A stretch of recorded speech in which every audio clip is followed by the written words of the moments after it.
waxaan ka jawaabayaa afar su'aalood waxaan ka jawaabayaa su'aasha why muxuu u hadlay imika ninka la yiraahdo Fahad ويابيسا موقت أنا فهد اسمه مقل مشى كيسنو نلاش هذا لابد جرب أنصارنا وإني شيء عمرات حش كان سكوا رجني الحمد لله كديمنا واس صلاني واس قافني سنة التلفزيون يقول يقارني جيبوتي صدق سنة 14 سنة التلفزيون كسبوا بحي واي يقارني واي برتي جزيرة يقول أركي أنا شريعة والحياة برامج كذا كسبوا بحي يسوون وكش قيني أوكي لكن إمي كبرك وريسك بحينا ما أوريسن ما حنك هلا يا محو وهذا لي محان كو ايغايا منهج واي لبا waxaan ka jawaabayna wa ayo Fahad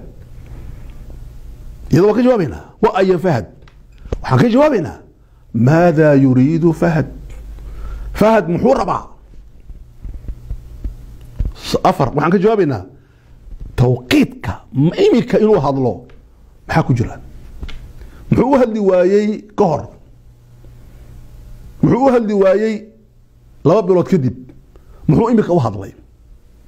iyadna waxaan ku eegaynaa cilmi la yaqaano oo xalay ilaa saaka aan buugaan aad u fara badan ka akhrinay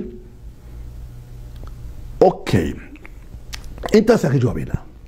su'aalahan si aan uga jawaabno waxaan u baahanahay in aan eegno Fahad markii waraysiga su'aasha dadkoo dhan isweydiinayaan ما ليس لا سو دياريي مس وريوه وحو سو ديارسدي سؤاله Fahad uunan ogeyn oo uu ka jawaabay anigu marka aan u fiirsaday maqaalkii aan qorayna waan ku qoray warka uu hayay Fahad su'aalaha la weydiinayo boqolkiiba 90 laakiin ninka wariyaha maadaama uu yahay wariye xirfad leh waxa ku abuurmayay su'aalo cusub oo uunan ku talagelin oo imanayay uu weydiinayay kadibna waxa ka dheelanayay in uu Fahadi isaga naftiisu su'aasha diyaar uma ahayn inuu argagaxo taana waxaad ka dareemaysay luqadda jasadka sida uu kor u eegayay sida uu u ibaarata malaka qaarkood su'aalo cusub inay imaadeen wa arkay Fahad idan waxa weeyaan su'aaluhu diyaar bay ahaayeen way soo akhriyeen taasina mushkilad ma leh siyaasiyiinta waaweyn marka la wareysanayo Biden oo ay wareysanayaan jaraa'idka aan xorta ahayn ee jaraa'idka dawladda ku xidhan waxa la soo diyaariyaa su'aalaha waxaana la diyaariyaa jawaabaha waliba wadanka Mareykanka marka uu madaxweynuhu bixinayo jawaabo afar qolo ayaa la soo diyaarisa arrimaha dibadda waxa soo diyaariya mustashaariinta dibadda arrimaha gudaha iyo gaashaandhigga iyo amniga waxa soo diyaariya mutakhasisiinta saddex habka loo hadlo ee dadka loola hadlo indhaha dadka la eego waxoo dhan mustashaariin baa soo diyaarisa arinta ugu dambaysa waxa la soo diyaariyaa sida uu ula dhaqmi doono al-as'ila al-istifzaaziya su'aalaha igala noqda bismillah su'aalaha iman kara ee keeni kara argagax iyadana waxa la diyaariyaa sida uu uga jawaabi doono uu iman karin waxa la yiraahdo istifzaaskaasi aynan isaga dhaqdhaqaajineen okay ikhwani fillah walaalayaal marka in la soo diyaariyo problem male laakiin waxa problema dad badan oo su'aalaha la soo diyaariyo iyay ku imataa waxa la yiraahdo qarqad iyo gariir ay ku imataa okay waxaan imanaynaa imika ikhwani fillah su'aasha koobaad ee why muxuu u hadlay Fahad su'aasha jawaabteedu waxa weeyaan waxaan kaga jawaabaynaa afar arimood koow haduunan Fahad hadal maxaa dhici lahaa waa koow hadduu aamuso oo waliba nolosha uu ka baxo sida siyaasiyiin badan ay sameeyaan maxaa dhici lahaa saddex haddii uu Fahadi sugo maxkamad in la keeno maxaa dhici lahaa afar hadduu Fahadi maxkamad maaha haddii ay qolada dawladda xakuntay amnigu ay u yeedho oo ay wareysato oo qura isagoonan iclaamin maxaa dhici lahaa marka fahad muxuu sameeyey fahad wuxuu sameeyey wax dhado asabq kelmadda asabq waa inaan xafidno wuxuu ka hortagay wax soo socda wuxuu og yahay inay jirto dabkh la dabkhinayo in fahad la yiraahdo isaga dambiila waa kow annaku waxaan ognahay inuu fahad yahay muttaham nin ittihama oo ay leeyahay dambi buu galay ah ikraam tahliil rahmatullahi tabaaraka wa taala alayha waa dilay isaga iyo waxa ka dambeeyay urur baartay kooxda niisa ayaa ka dambeysay waxa ka dambeeyay xafiiska niisa yaa ka dambeeyay dilka ikraam tahliil ilaahi naxariista jannaasi hadii ay dhimatay jannadiina ha geeyo okay waa muttaham laakiin ma aha dambiile waxa oran doona waa dambiile waa maxkamadu qofka waxa weey waa eedeysane uu eedeysan yahay laakiin ma aha qof dambi lagu xukumay ma aha okay wuxuu u dhaxeeyaa imika inuu yahay eedeysane ka eedeysan gaar ahaan xaaskii ikraam hooyadeed way hadashay iyo isagii oo maxkamad aan wali tagin oo dambigii aan lagu xukumin maxaa u dhaxeeya waxa u dhaxeeya meel la yiraahdo barzakha dad badan baa wax ku karinaya waxa kamida dadka wax karinaya waxa kamida cadowgiisa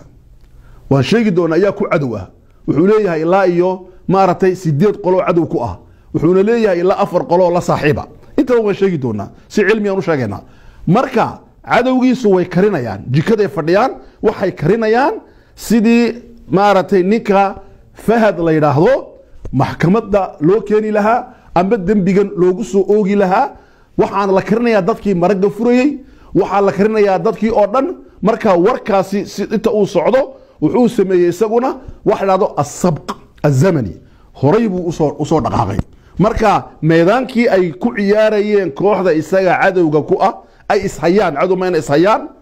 oo siyaasaddu caatifo malaaniga yiri waliba dagaalka uu ku jiro fahad sidaan sheegi doono waa dagaal kale dhado kasrul cidaamku waa maxay la fays jabin weey midna midka kale ma naxariisanayo maadaama aan la isku naxariisanayn ha ka sugin inuu isaguna sugo ilaa la gowracayo waxaa jirta qaacida tiraahda cadowgaagu hadduu kugu cashaynayo adiguna ku sii qadee marka inaad marxaladda lagu cashaynayo aad u sii fadhidid ma aha marka taas uu sameeyo horta arinta labaad ee uu sameeyay waxa weeye fahad wuxuu tagay turkigu waa dowladda weyn ee turkigu iyo fahad calaaqa ka dhaxaysa xiriir ba ka dhaxaya sida qatar oo kale ma aha xiriir ma jirado waxba kama jiraan xiriir ba ka dhaxaya tababarada ugu khatarsan sida anigu aaminsanahay mukhaabaraadka turkiga mukhaabaraadka turkiguna waa mukhaabaraadka number 1 ee bariga dhexe hatta Israa'iil imika waa dhaafay okay mukhaabaraadka turkiga ah waxay hayaan macluumaad adag oo ah waxa bariga dhexe oo dhan lagu dabxiyo laguna sheekaysto marka wuxuu ogaaday akhbaar halis ah oo khatar ah oo uu ku ogaaday gudaha wadanka turkiga oo keensaday in uu sidan uu hadlo arinta labaad waa taa weeye waa taxliilkiga arinta saddexaad waxa weeye fahad waxa jira oo uu yahay nin 5 sano ahaa ninka ugu culus بعد مدحوينها دولة الصومالية إلا أي ذلك قارو بحيين ملكيلها دولة مركا ملكيلة دولة دي مجري وحوقها شخص علص دولة الرجل الثاني في الدولة بوها مدشان سنة دا أرنتاسي وحي أوكانتي إن أو أبورتو جويغا صوماليا إن أكو أبورانتو عدو بدن أو أوليه عدو غاسي وداخلي وانا خارجي dhammaantood waxay ka fikireen wax la yiraahdo laba shay inay sameeyaan tasfiya jasadiya tasfiya macnawiya in jir ahaan laga takhaluso waana sheegi doonaa xaqiiqada dadku aynan ogeyn in la dilo la doonayo amba la xidho amba la waayo kow amba macnawiyan in laga takhaluso oo ah in qiimo loo yeelin uu noqdo qof aanan maalaayacniya oo ummada lagu diri karo marka isagu wuxuu sameeyay halkaana sabqi buu ka sameeyay uu soo dhaadhacay warbixin adag oo uu bixiyay sida aan sheegi doono si ka degan madaxda Soomaalidu markay hadlayaan ayuu u bixiyay arintaasina waa arin muhiim ah arinta kale muxuu warka maanta muxuu hadlay waxa weeyaan waxa ku socota dacaayad غير عادية دعايته غير عادية وحاوضة صدح قلو أو قادال كشيكتون قلو كوباد وداخلي قلو لبادي وإقليم قلو صدحادنا ودبد الشيشين وعرب وحي كشقينيان إن نيكا لا يراهدو شيطانة إلا شيطانيو نيكا لا يراهدو محاكو راهدا إن فهد إنو يهي شيطان مركا الشيطانة دي سواحا كشقينيا صدح قلو وقلو قدها أو سي بي سي أو أرمها آدو كشقيسا مدنا سوا وضي لبو وقلو قبل كأه صدح وقلو عالمي أو كف قبل كفك oo bariga dhex fadhida saddexda qolo waxay isku yimaadeen inay shakhsiga shaydaanayaan sababtu markaa maxay tahay way maxay iyakuna waxaan u sameynayaan ma ogtahay mukhaabaraadku Soomaaliya wuxuu ahaa laba arimood buu lahaa min markii Soomaalidu burburtay ilaa imika laba arimood buu lahaa wuxuu ahaa mukhaabaraad daciifa Italian qiimo aan lahayn macna aan lahayn oo loo yeeriyo oo dibadda ku xidhan oo qofkii doonaba uu dhex yimaado oo maaragtay qofka mukhaabaraadkii uu yahay camiil musdawija uu lababa u shaqeeyo dibaddana u shaqeeyo gudahana u shaqeeyo ayuu ahaa waad ogtihiin mukhaabaraadka dawliga ee caalamiga afrikaanka markay u yimaadiin waxay ka dhex samaystaan waxay doonaan anaan siinaya misaal basiita mukhaabaraadka Djibouti qolada loo yaqaan SDS-ta guri yar oo fool xun bay galayeen wixii ka horeeyay 2002 markii ay dhacday 11 September Mareykanku uu soo dagay Djibouti waxaa la keenay mukhaabaraadka Mareykanku meesha bay dhiseen waxay ka dhiseen meel aad u weyn oo aad u qurux badan bay xafiis weyn bay u sameeyeen laakiin dhismaha oo dhan iyaga dhisay maxaa la dhex dhigay waliba waxaan aniga aan ogahay in waxa lagu dhageysto in ay yihiin wax gudaha iyo dibaddaba laga dhageysto oo ah iyakuna inay dhageystaan mukhaabaraadka Djibouti iyakana la sii dhageysto marka waxa weeyaan alxamdulillah mukhaabaraadku waxay ka shaqeeyaan caalamku saasay ahayd oo arinta koobaad arinta labaad wuxuu ahaa mukhaabaraad daciifa mukhaabaraadka Soomaaliya mukhaabaraad itaal daran buu ahaa oo daciifa maxaa dhacay markii Farmaajo iyo yimaadeen ninkani ay mukhaabaraadka qabteen isaga sheegay والعهدة عليه بل ونحن نعلم قلنا هنا تقرير دولي ده ولا قري مخابرات كصوماليا وحين نقدين مخابرات كأوجو سرية جيش أفريقيا ما حيكون عارفين لما أرمد بيكون عارفين ويحروبين وحيكون حروبين فرجلين تدي بدها لبا حرفت بلي مدين حرفت أصلي وضلنا كحد فعلا توا برا لكن أنا أورن واحد هشين نوكينا مخابرات كأدون كويس بدرسدان معلومات كان لكن معلومات اللي يسوي درسداي ما هم معلومات اختراق لغو سميو غعنتا لغو هيو waa معلومات adigu aad baadhay ina inta bixin karto intana aad bixineen inta adiga lagu siiyana macluumaad wada saxiixa maaha waa macluumaad beena marka macluumaadka lagu siiyana information lagu siiyana waxbaad ka qaadanaysaa waxbaad ogaanaysaa maxaa lagu siiyo baadhaysaa waa inay jiraan mukhaabaraadka dhexdiisa meel la yiraahdo meesha taxliil macluumaat wixii yimaade adduunka ka yimaada meel taxliilisa مثلا مصر بعد معلومات كوسوسيسي maxay ku soo siisay Masar waxa ku soo siisay Ethiopia su'aasha koox maxay ku siisay Kenya ku soo siisay maxay ku siisay maxay uga jeedaa Djibouti waa ku siisay limaada why marka su'aasha koox waa macluumaadka la iska ma qaato lama liqoon wala iska baadha idan waxa weeyaan meesha tan kor bay u kacday waxay noqotay meel caalami ah oo macluumaadka lagu hayay aynan caadi ahayn okay سؤال كوبادي واي وان كجوابني سؤال لبعض دوني برنا horta ninka la yiraahdo Fahad Yaasiin waayo anigu Fahad Yaasiin waxaan dhageystay markuu jaziira ka waramayay mar kale oo wax qorqoray wuxuu qoray baan akhriyay waxaan kale oo aad u dhageystay waraysigan shanta cisho socday ama shanta bari socday maxaa iga soo baxay waa inaan akhriyo جانب كيسة نيجاتيف كدباتات لو شيء دونا لكن شخصيتي دي سمحها يجا صباحي مركان دقيستي فهد ياسين هرتا وحا يجا صباحي ووداد وليبا ووداد كون ربا اسمي وداد نيمو حيرتها معلم قرآن لمبر 1 أريتاسي آدو قرطيا لمبر 2 ووداد سلفي سلفي محوية هي salafi wuxuu yahay caqiidada ay aaminsan yihiin waxay dagaal kula jiraan suufiyada kow waxay dagaal kula jiraan dadka aan kitaabka isku xukumin iyo sunnaha nebiga waxay dagaal kula jiraan berigii horeeto sida loo yaqaanay salafiyadu waxay dagaal kula jiraan waxa la yidhaahdo alwalaa walbaraa waka usuushoodu alwalaa walbaraa iyaad heshiis la tahay iyaad ka bari noqonaysaa oo gaal iyo wixii la socda markaa salafinimadu waa sidaa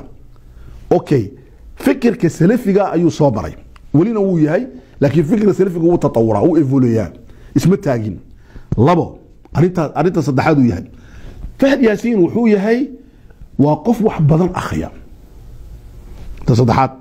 waa ruux wax badan akhriya maxaa u gartay inuu akhriyo maqaalaadkii uu qoray baan akhristay Fahad Yaasiin isagoo salafiya waxaan ka arkay afkaartiisa fikirka ikhwaan muslimiinka waxaan ka arkay afkaartiisa fikirka dadka aan ikhwaan islaamiyiinta ahayn reer galbeedka afkaartiisa waxaan ka arkay afkaar iska furan oo caadi ah marka qoraaladiisii marka aan daba galay waxa iga soo baxay in uu yahay qof akhristiisu ay ballaaran tahay okay arinta kale ii soo baxday wax weeyaan Fahad Yaasiin waa nin saxaafadda sida loola falgala aad u yaqaan kow markuu wariye yahayna waa saxafi naajixa waa wariye naajixa oo keensatay inay jaziira qaadato waa qanaadka ugu weyn adduunka carabta bal adduunkaba waxay tartan kula jirtaa CNN-ta sida uu sheegay madaxweyne ku-xigeenkii hore ee Mareykanka Dick Cheney wuxuu yiri jaziira waxay naga badisay sida ay u maamulayso caalamka carabta inay ula hadasho marka jaziira waa television ka qaatay laba wuxuu galay markaska diraasaadka iyo abxaasta ee Al Jazeera meel ay galaan dad nuqba ah weeyaan elitku labeenta gasha afar saddex wuxuu noqday jaziira dhexdeeda dadka jaziira ay qanawaadkeegu ay muhiim maaratay dadka u doorta ayuu galay geeska Afrika oo dhan isaga dadka dooranay okay marka halkaasina waa saxafi naajixa arinta kale yaab kala badan la wax weeyaan wuxuu naajix ku yahay in uu noqdo raqam lambar culus inuu noqdo waxaan kama hadlayna anagu muu noqday mise ma noqon uu noqdayba sidoo uu noqday markuu Xasan Sheekh la shaqeynayna lambar culus buu ahaa samaynta dawladda labo marka uu ka tagay uu farmaajo raacayna lambar culus buu noqday samayntii dawladda iyo samayntii waliba samayntii iyo samayntii shan saddex wuxuu noqday lambar culus markuu ka baxay dawladdii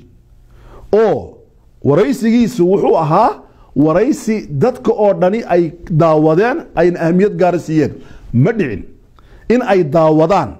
muddo yar oo daqaa'iq saacada ah dad ka badan inay daawadaan imisa 50,000 oo qof 100,000 500 1 milyan inay ku gaadho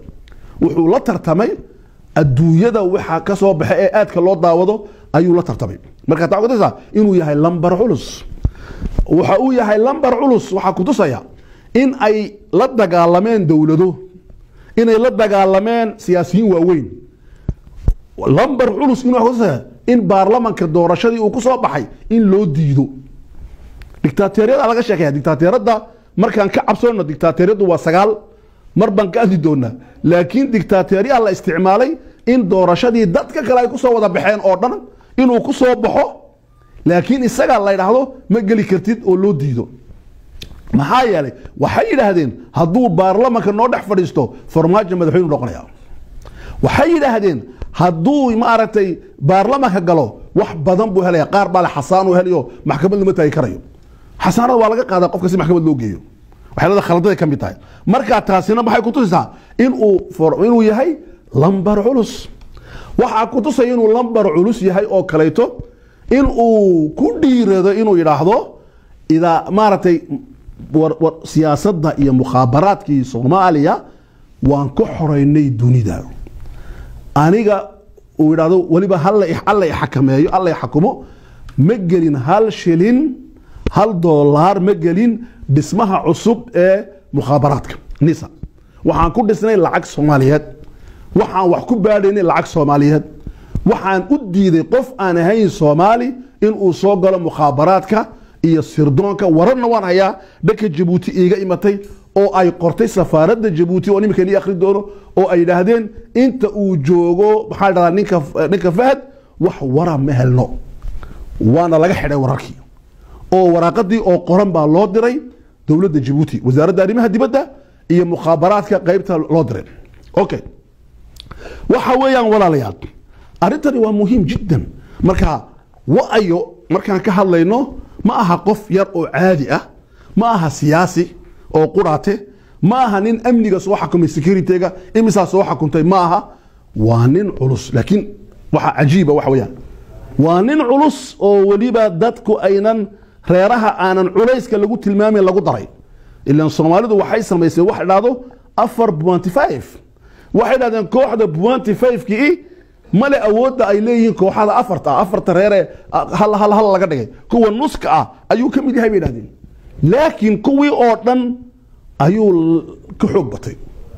oo siyaasadii oo dhan uu kaga xoog batay nin wadaadoon saaxiib nahay wuxuu iga yiri mar aan wada niqaashayni oo niqaash qeyra cilmi oo ii sheegay laakiin uma aan jawaabin waan naxay wuxuu iga yiri waxaan anigu Farmaajo ugu horjeedaa Farmaajo waa dictator muxuu dictator ku yahay siyaad baru dhaxlay oo mamayna maxamed siyaad bara horta maya ma ilmaadar bayin maya waa isku reer markaasi waxay ka dhigan tahay Ikrama oo islaamay dhigi Abi Jahl baa ku jiray Abi Jahl buu dhaxlay ma oran karna okay ma oran karno waa ka soo qaad waxa weeyaan Khalid uu islaamay waxa oran karna waxa ku dhex jira dhigi Al-Walid ibn Al-Mughira radiyallahu anhu Khalid ma oran karna maya waliinda shakhsi baa quraanka lagu caayay lagu ceebeeyay lagu dulmay waxa jira Ilaahay si cad uga sheekeeyay garaacay Khalidna waa qofka islaamka gaarsiiyay adduunka oo dhan وهكذا قف لو ذاك مجرى ابي طالب قال بقدتي علنا مسلم بوها بل وحوها ذاك وفي عن ابن خطاب قال بوها عمرنا اسلام بوها قفكم ما دحلو فكريا دينيا علميا ابيه كما دحلا مسكحدا اسكدا ولالكي ناديركي اسكو قلو marka qof kasti oo reerka Maxamed Siyaad Barra waxay ka dhigan tahay waa dictator ninka waxa igu akhrinay waa nin musaqafa oo wadaada oo qaa'ida oo islaami ah waxa igu akhrinaya wuxuu ninkaasi waa sida waxa kale oo jira wuri dictator kale oo dhado Fahad waxa ku kulmay wuri villa Soomaaliya dictatoriyadii diiniga oo salafiyada ah iyo dictatoriyadii siyaasadda oo ah maaragtay Farmaajo waxa ka dhashay wuri waxa loo yaqaano dictator murakkab oo Soomaalida halis gelisay idan waxa weey marka la isdirrayo Soomaalidu dagaalka waa arkaysay markii uu Sheekh Shariif uu dagaal ku jiray hebel waan saarnay ma ninka buu ku xog baday waan saarnaa buu dagaal lagu jira marka waa hadlaya laakiin maalintii dhawayto marka uu hadlayay oo uu sheegayay madaxweyne Farmaajo hadii aad doorashada ku badin lahayd waxaan ku oran lahayn waad xaday waa ku oran lahayn wax la sii diyaariyay laakiin way ku fiican tahay buu idan imika waa la degan yahay maxaa loo degan yahay waxa la arkay inuunan doorashadii wareejiyay madaxweynuhu ku wareejiyay wadankii baa la arkay inuu ku dhagin kuma dhagi karayo Soomaaliya waa mustaxiil alf mustaxiil inay dictatoriya ka dhacdo ma dhici karto dictatoriya Soomaaliya laano waa mujtamac qabali ah oo qabyaaladu ay ku xooggan tahay dawladda marka qof dawladda qaadan karaa imika ahaan waa yar yahay okay waxaan marka ka hadlayna wax weeyaan ikhwaani fillah ninkaasi maxaa dhacdaa maartay Fahad Yaasiin shakhsiyada weeyaan man huwa wa intaas oo dhan oo la isku daray weeyaan okay muxuu leeyahay halka dambaan ugu imaanaa arinta kaleeto aan u imanaya waxa weeyaan Fahad wuxuu ka hadlay waraysi baa la yeeshay waraysiga la yeeshay wuxuu ka hadlay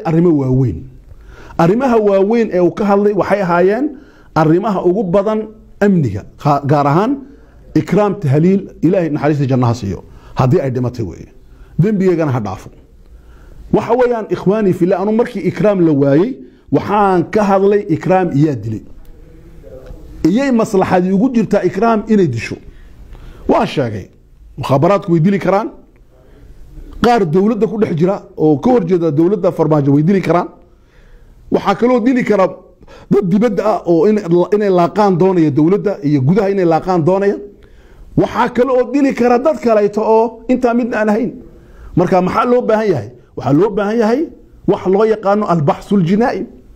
البحث الجنائي ومحي إن كريمنال كدعي لبارو وحابارة ضد لا يراهدو الباحثون في الجنات دنبيضة ضد بابارة ضد كبارة دنبيضة وحي إيجان iyaa kule maslaxad inay gabadhan dilaan kadibna waa la baadhaa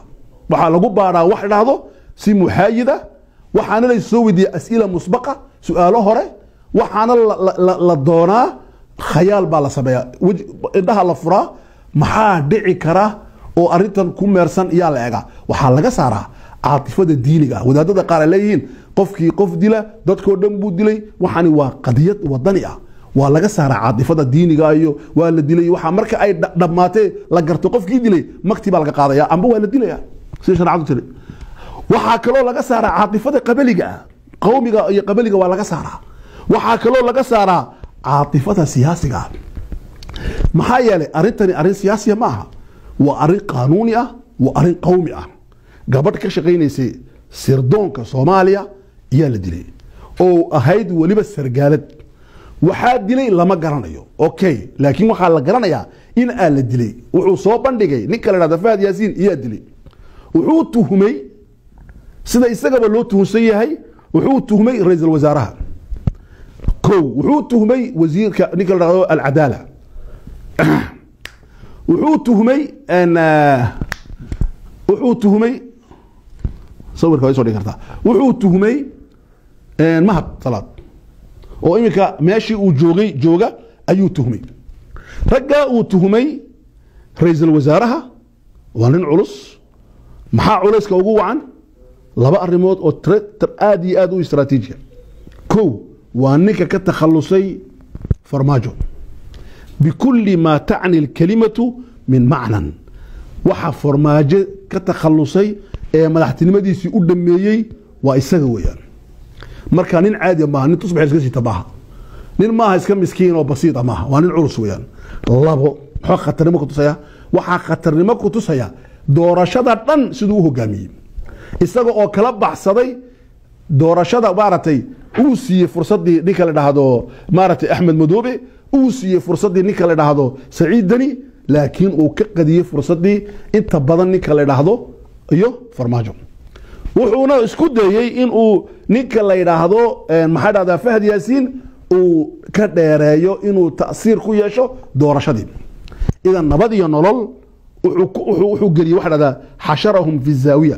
zaawiyadu ku xidhay isagaana xambaartay dowladnimadii wuxuuna ku xambaartay waxyaalo fara badan oo u baahan inaan waqtiga aan ka sheekayno okay ninkaasi waa nin khatar ninkaasi muxuu sameeyay markaa ninkaasi wuxuu booqasho ku tagay wadanada ugu khatarsan ee la dagaalama waxa loo yaqaan kacaanada wuxuu booqasho khatar oo ku tagay Masar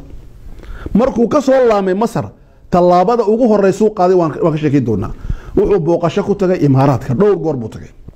Imaaraadka markuu ka soo laamayna talaabooyin buu qaaday okay in uu khatar yahay waxa ku tusaya wax weeyaan arrimahaas ba ku tusaysa muxuu markaa sheekh muxuu sameeyay muxuu u tuhumay muxuu soo galiyay dagaal siyaasadeed ba ka dhaxaya isagu wuxuu yiri ra'iisul wasaaruhu waxa dilay qoladaasi okay isaguna wuxuu yiri anigu ma dilin isaga ba dilay idan waxa jira wax la ittihaamat mutabadala labaduba waxa isku soo yadirayaan maxay way istuhmayaan kana uu tuhmay kana uu tuhmay okay kani waxa la weydiinayaa maxaad haysaa maragyo عضينا إن أودلي فهد ياسين لأنه هو قول إنشائي هذا الويان وحاد دلي فهد ياسين سلو دلي هلكوك دلي محاد دليله محاد مرقعه محاد لا تابن كرا إلا إن دتك باحثين تجوناتك إدم ببارياشو مرة عن وحا هذا الكا حتى وحا لقوا من وعا إن إذا عادها دقيستان تلفزيونات دقيستان سوق وحا لقوا ليه دقيستان دقاهي كاللابطان وإن يكون صعدان سيدا مارتي قاري فرسك وإن يكون صعدان حقائق داون أوكي أرنتاسي سابوري فهد وحويري رئيس الوزراء كدب بيي وحانا كلا شقي عدالة وحانا قعنت كلها نكال هذا ما صلاة سؤال شو وحويان من أين لك هذه الأدلة وحبو صوبر نجي لكن وحوري أدلة وحن كبر دونا مال ماشاس وحوري والله ما يراضي مك كو وحن كبر دونا ماشى الله ينهضو أمنيك قومك وطنك لبو محكمتنا هذه اللي جاي مديديو ممنوع محكمتنا لا وديك كرولي إذن وحويان ماشى أنا كبر دونا بقول مركب محل لقى الربع يسجنا وحال لقى الربع أدلة عد رئيس الوزراء أو نعرس أيوتهمي وحوتهمي نكا وزير عدالة وحوتهمي نكا ما أنت مخابراتك يسجل ماشي سي فلسطين محو كتوبي إن إكرام تهليل دلين إكرام تهليل ديل كيغو وبروبلم لكن وحكوي باجرو هلك الدنبيالا أرنتاسي مركا خطرت وحويان إخواني في الله وحيالة عجيب كأوحا كميدا markii la rabay in laga takhaluso isaga wuxuu sheegay in ay ka shaqeynayeen 5 qolo waxa ka shaqeeyay ra'iisul wasaaraha waxa kala shaqeeyay ra'iisul wasaaraha waa lambar 2 waxa kala shaqeeyay buu ra'iisul wasaaraha mukhaabaraadka maaratay dalka Soomaaliya meeshuu ka shaqeyn jiray 3 waxa kala shaqeeyay safaaradda Djibouti 4 waxa kala shaqeysay dawladda isagu ma sheegin ana sheegaya dawladda imaaraadka 5 waxa ka shaqeysay ninka la dhahdo Cabdillaahi Cabdi oo xakuma booliska Djibouti ka ah maaratay hogaamiye waxayna siinaya sir maanta aan hayo waxa weeyaan in laga takhaluso in la doonayay 3 arrimood baa taala diyaarad baa ka soo kacaysa imaaraadka inay qaadatay isaga diyaaradda imaaraadka ka soo kacaysay waxay ahayd inay isaga qaadato kadibna halkay geynaysaa sidii Khashoggi loo dilay ninkii loo oran jiray Sacuudiga ahaa in la googooyo ahayd kadibna meel loo diro waa number 1 number 2 waxa laga shaqeynayay in laga saaro mataarka oo la geeyo hadii taahir gali weydo hotel kana wixii ku qabsanay oo ku qabsado waa talabaad arinta saddexaad waxay ahayd ninka la yiraahdo Cabdillaahi Cabdi wuxuu rabay in uu sumeeyo wayna sheekaysanayeen dadka amarka soo siiyay iyo isagu marka waxa in la sumeeyo maanta saaka oo nila hadlayo maanta galabta aan nila hadlayo oo aan joogo maaratay magaalada Minneapolis Minnesota inkuna aad joogtiin in badan geeska Afrika waxa weeyaan waxaan idin sheegayaa ninkii in uu ka takhaluso ahaa oo la yiraahdo Cabdillaahi Cabdi dawladda Djibouti way xidhay waxaana lagu xidhay waxyaalo kale laakiin waxa ugu culus ee lagu xidhay waxa weeyaan waa arinta Fahad wuxuu hayaa sir culus buu hayaa ninkii maanta wuxuu ku jiraa dhakhtarka la yiraahdo al-mustashfa as-Sudani dhakhtarka Suudaan la yiraahdo ay Djibouti ku leedahay dhakhtarkaas oo la keeno qofkii sii socday laga takhalusay dawladda Djibouti ee dilayso marka ninka wuxuu la yiraahdaa waa kanzi buu ahaa kayd istaraatiijiya oo asraarta aqalka madaxweynaha Djibouti Ismaaciil Umar iyo Khadra Xayd ay hayaan ninka xajinaya buu ahaa dad badan uga takhalusay maanta sirta Fahad lagu dilay isaga haya yaa badbaadiyay marka Fahad wuxuu inii sheegay qaar kamida xukuumadda Djibouti baa badbaadiyay buu war cad waxaan ku hayaa in uu badbaadiyay ninka la yiraahdo Xasan Saciid waa ninka xukuma sirdoonka Djibouti asdaasta ninkaasi wuxuu markuu maqlay ninkii mukhaabaraadka ahaa ee dalka Soomaaliya iyaa ku xaniman mataarka Djibouti wuxuu yimid mataarkii wuxuu yaa haysta waxa lagu yiri waxa haysta Cabdillaahi Cabdi ninka raada booliska xukuma oo muxuu haysta waxa loo sheegay wixii dadka loo sheego ah diyaaradda xun iyo wax baa qaraabay waxan wuxuu hayaa warka ka soo baxay dawladda Turkiga oo dhahday diyaaradda oo dhammaan dadkii rakaabka sida waa inay ku soo noqoto wadanka Turkiga markaas wuxuu yiri waxaan hayaa warkan oo iga soo gaaray safaaradda Turkiga waxa muhiim ah wasiirka arrimaha dibadda wixii oo dhan waxa muhiim ah in ninka la sii daayo arintaasina waxa cirka ku shareeray wuxuu ahaa dawladda Soomaaliya oo gaarsiisay Djibouti Turkiga gaarsiisay amniga Fahad inay mas'uul ka yihiin Turkiga iyo Djibouti marka ninkii khadki waa ka baxay ma Cabdillaahi Cabdi laakiin Cabdillaahi Cabdi wuxuu hayaa sheekadii dhaxmartay inay imaaraadku imato inay qaadato in la sumeeyo sirooyaadkii la dhigay iyo in la dilo oo lagu dilo maaratay hotelada Djibouti ka mid ah intaas oo dhani waxay sirooyaadkii la dhigay number 1 number 2 number 3 APC baahayd maxaa fashiliyay ninka mukhaabaraadka Djibouti xukuma oo Xasan Saciid la yiraahdo waxaa fashiliyay ninka la yiraahdo Xasan Madow loo yaqaana waxaa fashiliyay wasaaradda arrimaha dibadda oo yadna ay warkii Soomaaliya warkii Turkiga u yimaadeen waxaa fashiliyay oo kaleeto dawladda Soomaaliya oo kor u qaaday oo tiri ninka mas'uuliyadiisa waxa mas'uulka iyo ka okay marka arrimaha uu soo bandhigay waxa weeyaan Fahad wuxuu yahay maanta waa kayd sir oo laba lugood oo socda waa kayd istaraatiiji ah wuxuu hayaa khilaafkii Kenya iyo Soomaaliya intuu leeyahay halku ka bilaabmay ninka qura ee si sir ah u hayo wayaan wuxuu hayaa khilaafkii Ethiopia halku ku dhamaaday maxaana isbedel ku dhacay wuxuu hayaa Eritrea ciyaalkii la geeyay halkii joogan wuxuu hayaa gudaha Soomaaliya maxaa ka socda kulluha gacantiisa ku jiraan marka muxuu yahay waa keed istiraatiiji ah oo siyaasi ah oo amni ah macluumaadka uu hayana waa ta keentay in gurigiisa la weeraro limaada guriga loo weeraray maxaa guriga laga doonay qofka maxkamadda la taagi dara guriga ma la ilaaliyo ma askartu ku meersamaan ay raadaan markuu soo noqday loo yeero maxkamadda waxa la oran doonaa waxaan soo qad macluumaadkii keen ma la dhaahdo limaada waxaas oo dhan wuxuu ku tusayaa khutuuradda uu leeyahay ninka kani iyo halista uu leeyahay ninka kani okay taana waa ka baxnay su'aasha waxaan marnaa tawqiidka muxuu hadli waayay markii ay dawladda u dhex fadhiyay uu sheegay isagu laba shay buu sheegay aan waxaan ku daray laba shay oo kale muxuu hadli waayay waqtigu dawladda dhex fadhiyay uu sheegi waayay asraarta u hayo su'aashu waxa weeyaan inuu sheegay waqtiga aynu waxaan dhacayeen dawladdu way burburtay ba dawladda Soomaaliya maamulkeedu uu burburay muxuu ku burburay wuxuu ku burburay qolo raacsan farmaajo iyo qolo raacsan Roble wuxuu ku burburay arinta ka khatarsan wuxuu ku burburay dawladda maartay cumqigeegi arkaanteedii way kala tageen way isku iman kari waayeen majliskii amniga qowmiga ee dawladdu uu shiri kari waayeen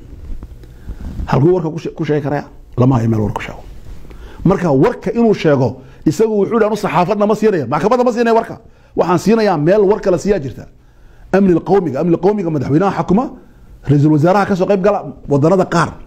laakiin lama garan karo Soomaaliya wuxuu uga qayb galo madaxweynuhu hadduu kul joogo waa inay joogaan ciidamadu waa inay joogaan wasaaradda dibadda wasaaradda gudaha iyo waa inay joogaan maaragtay dadka saas la mida laakiin dawladdu waa dawlad ri'aasiya madaxweynaha warka la siiyaa madaxweyne ku xigeenka xataa soo maaragtay lama siiyo marka qaarkood marka taasi waa muhiim jiddan